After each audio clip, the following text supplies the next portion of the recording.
They thought they had him. 10 men, all armed, all positioned. Bumpy Johnson walked into that warehouse alone, unarmed, exactly like they planned. The doors locked behind him, the lights went out. And for the next 45 minutes, the Eastside Crew learned something terrifying. In the dark, numbers mean nothing. And Bumpy Johnson owned the dark. March 17th, 1951. The night that ended the Eastside Crew forever. To understand what happened in that warehouse, you need to understand the war that led to it. The Eastside Crew wasn't some small-time gang. They controlled the docks on the East River, ran protection rackets from 96th to 110th Street, 25 soldiers, 3 lieutenants, and a boss named Vincent Vinny Razor Calabrese, who'd been trying to push into Harlem for 2 years. Bumpy had warned him, twice. Stay east of Lexington Avenue, everything west belongs to me. Vinny didn't listen. In February 1951, his crew started shaking down Harlem businesses. Small stuff at first. A grocery store here, a barber shop there, testing boundaries. Bumpy sent a message. Peaceful, professional. Pull back, or there's consequences. Vinny's response came 3 days later. One of Bumpy's policy runners was found beaten half to death in an alley. Message received, war declared. But Bumpy didn't rush into war. He studied. He watched. He learned Vinny's operation inside and out. And after 3 weeks of surveillance, Bumpy's people reported something interesting. Every Friday night, Vinny and his top 10 soldiers met at an abandoned fish warehouse on the East River. They counted money, divided territory, planned operations. Same place, same time, like clockwork. That's when Bumpy made his decision. He was going to end this war in one night. March 16th. The day before the warehouse, Bumpy called a meeting with his inner circle. Illinois Gordon, Willie Jackson, Raymond Quick, his most trusted men. I'm going to Vinny's warehouse tomorrow night, Bumpy said calmly. Illinois stood up. Boss, that's suicide. They'll have 10 guns on you the second you walk in. That's the plan, Bumpy replied. What? Bumpy pulled out a blueprint of the warehouse. He'd had someone on the inside sketch the layout. Vinny wants me dead. He's been trying to draw me out for weeks, so I'm going to give him what he wants. I'm going to walk right into his meeting. Willie shook his head. Boss, even you can't fight 10 armed men. I'm not going to fight them, Bumpy said. I'm going to make them fight each other. He pointed to the blueprint. This warehouse is old, built in 1923. Fish storage. That means no windows, one entrance, one exit, and most importantly, terrible wiring. The lights in there flicker on a good day. Raymond leaned forward. You're going to cut the power. Before I even walk in, Bumpy confirmed. I've already paid the building supervisor. At exactly 9:05 p.m., he's going to trip the main breaker. Whole building goes dark. And then what? Illinois asked. Bumpy smiled. Then I go hunting. March 17th, 8:45 p.m. Bumpy Johnson stood outside the fish warehouse on the East River. He was dressed in all black, no weapon visible, just him and the darkness. Inside, he knew the Eastside Crew was gathering. Vinny Razor and his 10 best soldiers, all armed, all waiting. Bumpy had sent word earlier that day through a mutual contact. I want to negotiate, face to face. Tonight, 9 o'clock, your warehouse. Vinny had laughed when he got the message. Bumpy Johnson walking into my warehouse, alone? He's either stupid or desperate. Either way, he's dead. 8:55 p.m. Bumpy's watch beeped softly. 10 minutes until the power cut. He walked to a payphone across the street, called Illinois. Everyone in position? Bumpy asked. Willie's got the east perimeter. Quick's got the west. I'm on the south exit. If anyone runs, we've got them. Good. Nobody gets out. Nobody gets in. What happens in that warehouse stays in that warehouse. Boss, you sure about this? I'm sure. See you in an hour. Bumpy hung up, took a deep breath, and walked toward the warehouse. 9 p.m. Bumpy knocked on the warehouse door. 3 solid knocks. The door opened. One of Vinny's soldiers, a thick-necked enforcer named Big Lou, stood there with a shotgun. You got some nerve showing up here, Johnson? Vinny and I need to talk, Bumpy said calmly. Business? Big Lou smiled. Oh, we got business for you all right. Get in. Bumpy walked in. The warehouse was exactly as the blueprint showed. Large open space, concrete floor, old fish-cutting tables pushed against the walls, and in the center, 10 men standing in a semicircle. Vinny Razor sat on a wooden chair like a throne. "Bumpy Johnson," Vinny said, spreading his arms. "You actually came. I'm impressed. Stupid, but impressed." Bumpy looked around slowly, counted the men, studied their positions. "I came to end this war, Vinny. Your crew pulls out of Harlem. I let you keep the docks. Simple." Vinny laughed. "Let me keep the docks? You're in no position to negotiate, Bumpy. You're standing in a room with 10 guns pointed at you." 11, Bumpy corrected. "Big Lou's behind me." "Right, 11. Vinny stood up. "Here's my counteroffer. You die tonight. Your territory becomes mine. Your people work for me. And Harlem finally gets a real boss." Bumpy checked his watch. 9:04 p.m. "Vinny, before you do something you can't take back, let me ask you a question. Have you ever fought in the dark?" Vinny frowned. "What?" 9:05 p.m. The lights went out. Complete darkness, total blackness. For 3 seconds nobody moved. Confusion, then panic. "What the hell? Someone hit the lights. Where's Johnson?" Bumpy didn't answer. He'd already moved. The second the lights died, he dropped to the floor, rolled left behind one of the old fish-cutting tables. Someone fired a shot. Wild. Panicked. The muzzle flash lit up the room for a split second. Enough for Bumpy to see positions. "Stop shooting, you idiots!" Vinny screamed. "You'll hit each other." But fear doesn't listen to orders. Another shot. Then another.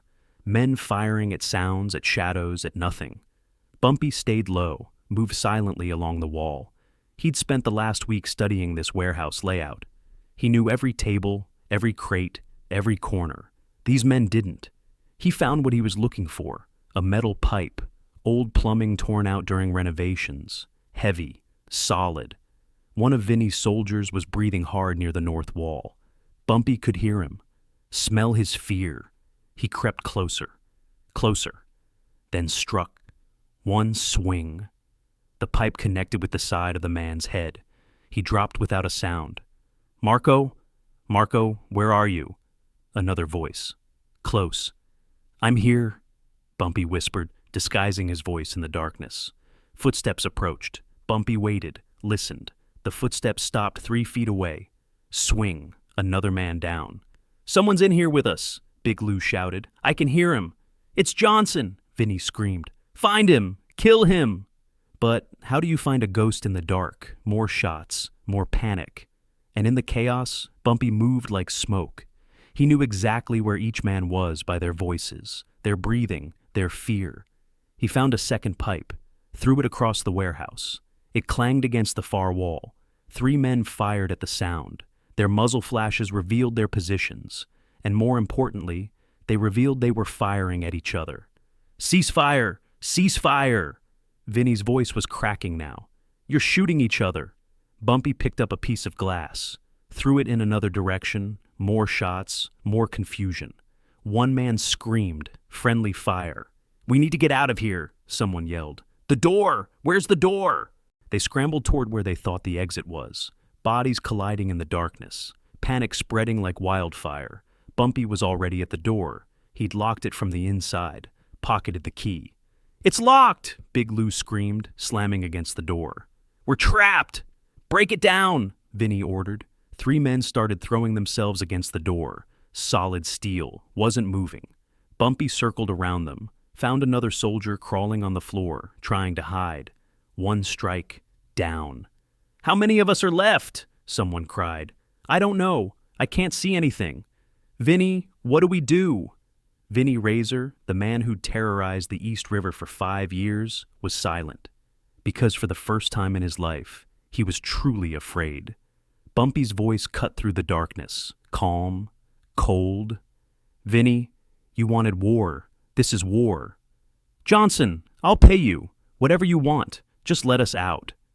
"You had your chance to negotiate," Bumpy replied from a different position now. His voice seemed to come from everywhere and nowhere. "You chose violence. Now violence chooses you." One of Vinny's men broke, completely broke. started firing his gun wildly in every direction, screaming.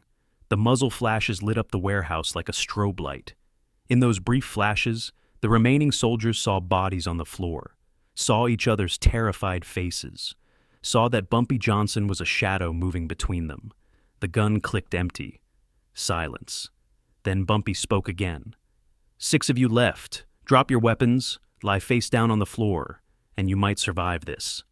Don't listen to him, Vinny screamed. He's bluffing. He's one man. Am I? Bumpy asked.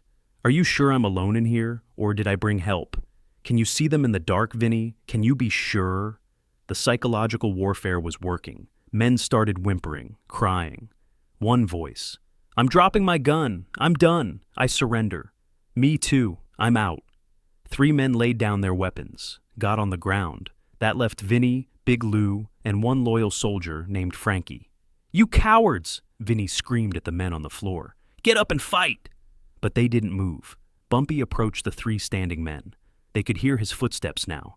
Slow, deliberate, coming closer. Big Lou fired in the direction of the sound. Missed. His hands were shaking too badly. Bumpy grabbed his wrist in the darkness. Twisted. The shotgun clattered to the floor. One punch. Big Lou went down. Frankie swung wildly with a bat. Hit nothing but air. Bumpy disarmed him, used the bat. Frankie dropped. Now it was just Vinny Razor, the man who started this war, alone in the dark with Bumpy Johnson. Johnson, Vinny's voice trembled. We can work this out. Partnership. I'll give you everything. Just please. You beat my runner half to death, Bumpy said quietly. You threatened my people. You thought you could take Harlem from me. So, no, Vinny, we're not working anything out.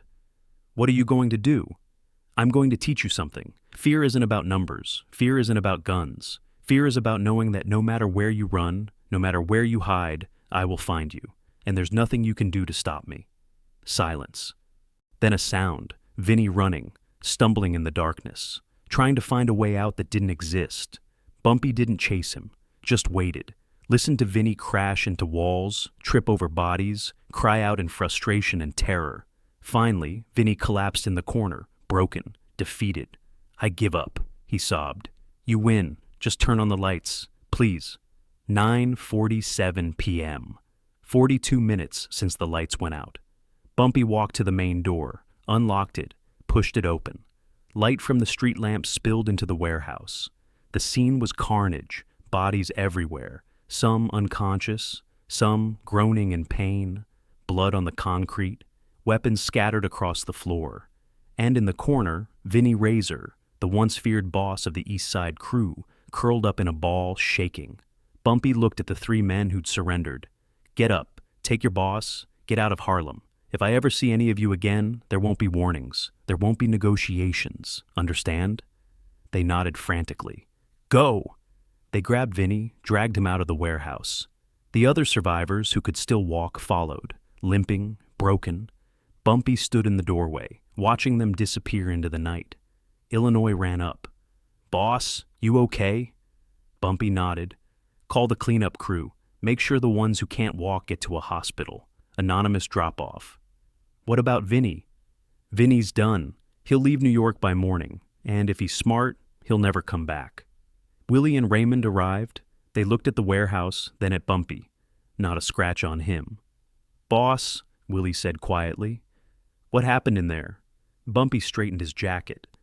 I reminded them that Harlem isn't for sale, and I taught them that sometimes the scariest weapon isn't a gun. It's the dark, and knowing someone who owns it. He walked away from the warehouse. Behind him, the cleanup crew moved in. By dawn, there would be no evidence of what happened. No bodies, no blood, no trace. But the story spread. Word traveled fast through New York's underworld. Bumpy Johnson had walked into a warehouse with 10 armed men waiting, and he'd walked out alone, victorious. The Eastside Crew dissolved within a week. Vinny Razor was never seen in New York again. And for the next decade, whenever someone thought about challenging Bumpy Johnson's territory, they remembered March 17th, 1951. They remembered that numbers don't win wars. Strategy does, intelligence does, and knowing how to turn your enemy's advantages into their nightmares. If this story inspired you, Smash that subscribe button. Drop a like if you believe that real power isn't about being the strongest. It's about being the smartest. Share this with someone who needs to understand that sometimes the darkest moments reveal who the real kings are. What would you have done in that warehouse? Let me know in the comments. More legendary stories coming next. Don't miss them.